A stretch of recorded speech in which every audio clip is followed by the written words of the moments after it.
Get ready. 10 seconds. 5 seconds. Start.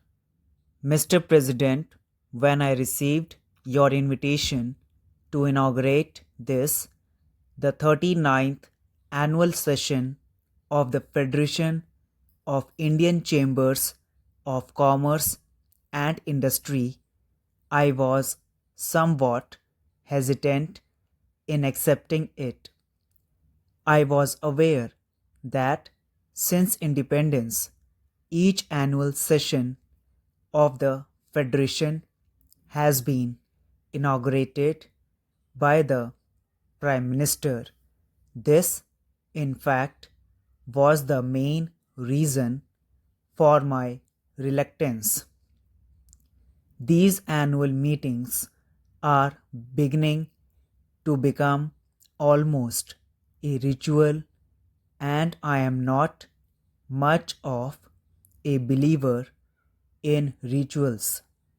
I am also not happy about the tendency to turn to the Prime Minister to inaugurate every function of importance and to consider that a function which is not inaugurated by the Prime Minister is only of second rate importance. I feel strongly that other cabinet ministers, as also people in public life outside officialdom, should perform such functions far more frequently than they are at present doing. Your experience will always be useful. Within the ranks of industry, the younger group feels that it is not fully playing its part. I have often spoken of my intention to keep in together some younger generation. I am calling together some younger industrialists, technicians, and managers from both the private and public sectors to discuss concrete and specific problems within the broad framework of our basic objectives. I will be a sharing of thought and perhaps evolving of new ideas. Dynamic changes are needed now in attitudes and functions.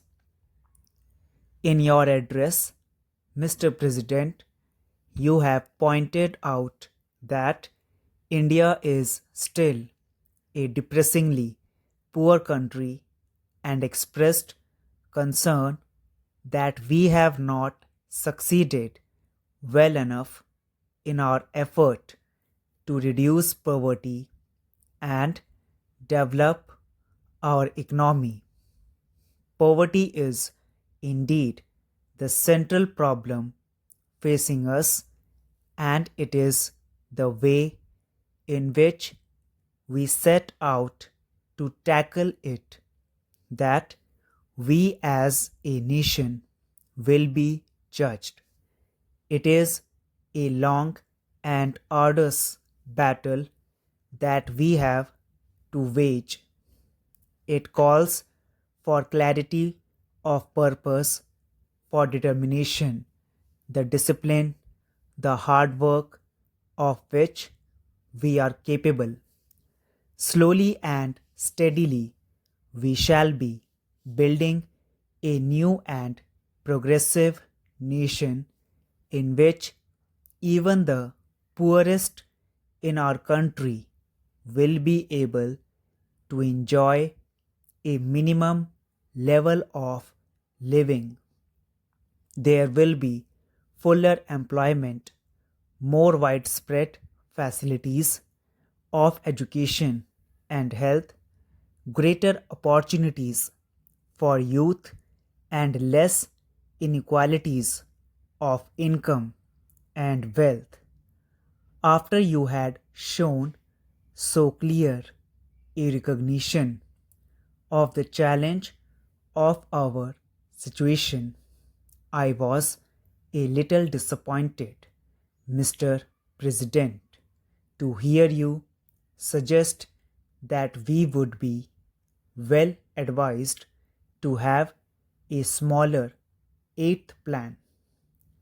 After a detailed analysis of all the relevant considerations and a recognition of the limits of the possibilities open to us, one may come to any conclusion about the size, but to suggest and propagate that a smaller plan is desirable for its own sake and that it may even help in our fight against poverty is not convincing. There is no question in my mind that we have to mobilize our resources to the limit of our capacity and use these human and material resources in a coordinated and efficient manner. If we shirk the responsibility and seek to cover it up by phrases, we shall be merely paying lip service to the cause of the common man. It is not with caution and circumspection that we can win the war against poverty, but by our capacity to take risks and to accept burdens and responsibilities. This does not mean that we should not take the greatest possible care in the husbanding of our resources. I am anxious to seek advice on the methods by which we could achieve a higher rate of growth in our economy and ensure better performance in every sector of our activity with lower investment or input of resources in general. I do not deny that our performance in the recent past has fallen short of our expectations. We could have done better in many directions. However, let us not belittle our achievements. There is much in our record of the last three plants of which we can legitimately be proud. Let us not forget that the current level of industrial production is nearly twice of what is was in 1955, and we produce a large range of commodities which we did not produce before. The output of food grains increased by 70% between 1990-91 and 1994-95. Let us not ignore the great progress in education, especially primary education and technical education. New skills have been developed.